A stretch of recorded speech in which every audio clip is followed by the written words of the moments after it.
Happening this weekend, Saginaw County Community Action Committee hopes to raise tens of thousands of dollars for its 13th annual Walk for Warmth.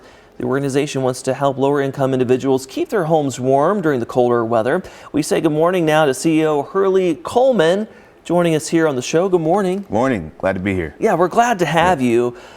Tell us about your organization and a little history there. Sure. 1965, our organization was birthed through the community action movement that started through the Economic Opportunity Act of 1964.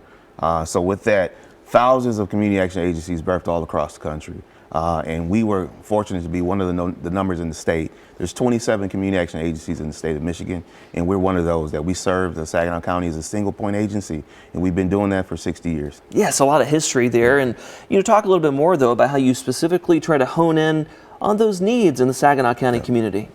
Well, we just finished the needs assessment that took place in 2025, and it was determined through that needs assessment that many of our residents, there's about thousands of residents that have many needs, and emergency assistance is one of those. So emergency assistance and services is number 2 on the list for the needs assessment, which means there are residents around the county that need help with their utility bills and their propane, and those who live in rural and urban communities. Yeah, so we do know that some folks out there are just one paycheck away from maybe needing that assistance.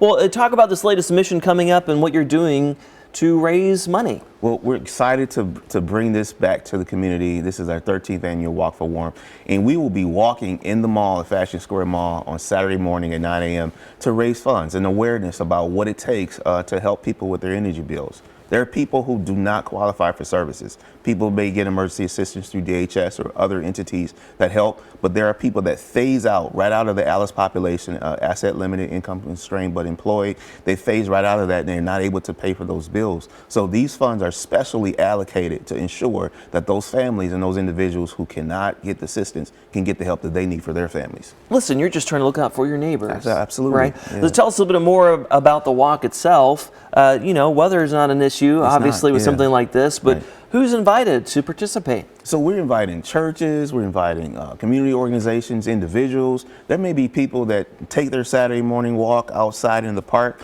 Well, this would be an opportunity for you to take that walk inside the mall. And when you walk, bring your friends and your family. There will be pledge sheets, and people can donate as little as they like to and as much as they like to as well, just to spread some awareness and raise funds that day. But you rely on those donations and, really hammer that point home. How are you going to use that funding? Yeah, the funding is so important. We're going to use every cent and dollar that is raised that day to go directly to those families that need help. We have a list already ready to go with people who need help, and we can enroll them through those dollars, and we'll be able to really make a great impact. There's thousands of people who have already received assistance over the years, and we want to add to that list. Well, and speaking of that impact, as the head of Saginaw County Community Action Committee there, you see firsthand the difference it's making. Yeah. I'm sure many people are glad that you're there. Absolutely. We've been a staple in our community for 60 years, and we always love to see those reports that come in and the thank you letters and the cards that come in and say, hey, thank you